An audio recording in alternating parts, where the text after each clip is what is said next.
What is automation? Automation is making it so the effects that we're going to be using on our tracks, the volumes, the pans, the mutes, anything like that can be programmed in to function differently as it goes on without us controlling it. How is it used? Why would we use that? Let me start by saying that automation is probably one of the most important things you can do to become a better audio engineer. Absolutely, number one, best thing you can do to become a better audio engineer. Because if you want to use reverb on a voice, but you can definitely tell that at some points the reverb is so heavy that it drowns out everything that you're doing in it, or maybe it's just not enough at some points, you need to automate. You need to automate just about everything you do. You can't just expect one volume or one compressor or one effect to work for everything you want on that track. It just normally does not work out like that. Use your ear first and foremost. Never forget that. Let's look at the screen. Let's get right into it. I have vocals here. I think reverb is pleasant. It's great. I love it.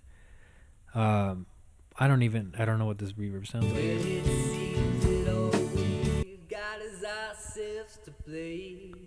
Oh, it's a large hall. That's because that's exactly what it says right there. Now, I don't want this thing blasting the whole time I got, this thing going on. But I do want some of it to come through. I'm just gonna crank this up because I don't feel like recompressing what I took out in the last video. We're doing this step by step. I want it to be just at the end of my phrasing here so that when I sing a note, it carries out, but it doesn't mud up when I'm talking. Well, it seems that all we've got is ourselves to blame. Blame this part right here. That's where I want my reverb to shine through. How do we automate this? Let's get started. Right up here, and most of your if not all of your plugins in Pro Tools will work just like this. We're going to click this bad boy, and we're going to do the easy thing, which is we're just going to take the wet and dry mix because, again, we do things quickly because you want to learn how to do it. Add it in. What this is doing here is it's giving me the option to automate it. Click OK. Go right over to your track that you got going on here. Click this little triangle pizza slice. Boom. It comes off standard as volume. You can click on it, and if you've done your automation right, this option should come up. Now, before we start automating, you want to at least set it to a point where you like it. Because if you're getting to a point of automation, that means that you're controlling things that you don't like or you want more of.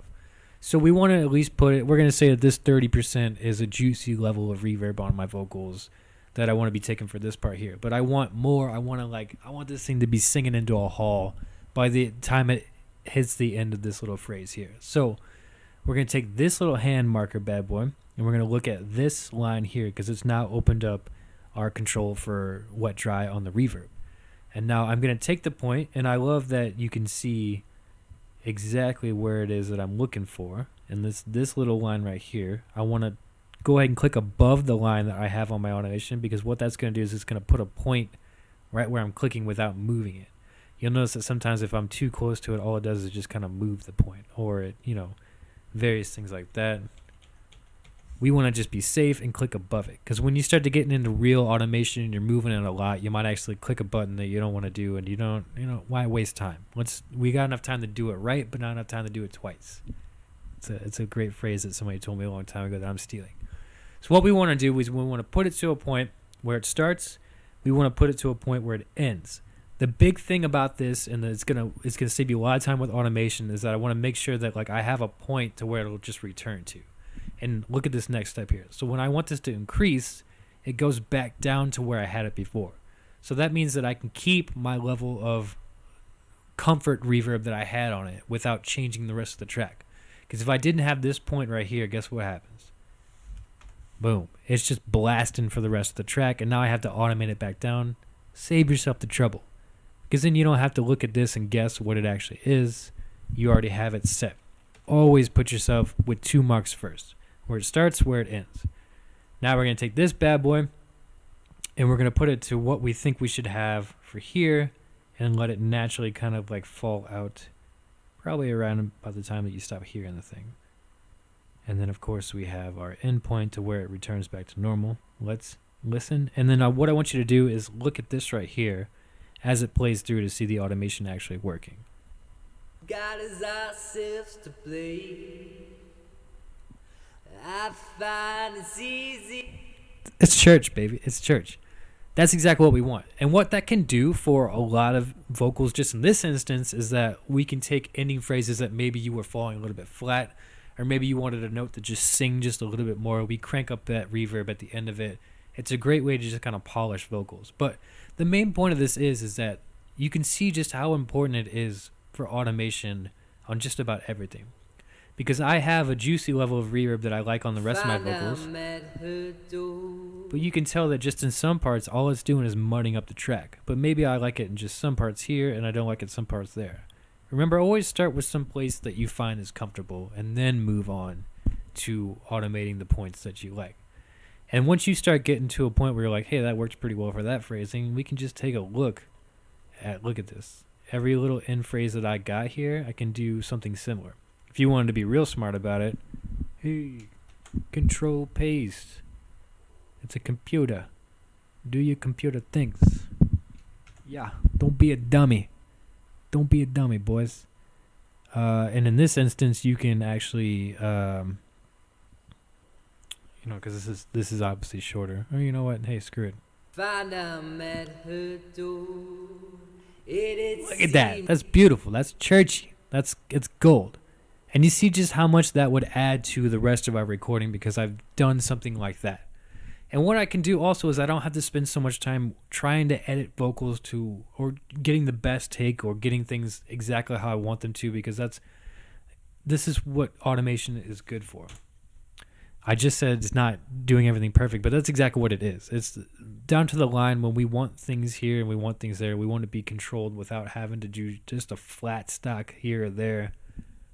I've got automation. Another cool thing is that if we keep things in just one clip, it can be exported as a clip. So if I don't want to clip this like that, and now I have two different clips, what I can do is I can automate the volume. And if you wanted to add more automation, guess what? Right under the pizza trace, you got a little plus sign here. Boom, volume. So let's say I don't want any of this silence going on right here. I don't need none of that in my life. I'm gonna take this and I'm just gonna get rid of it.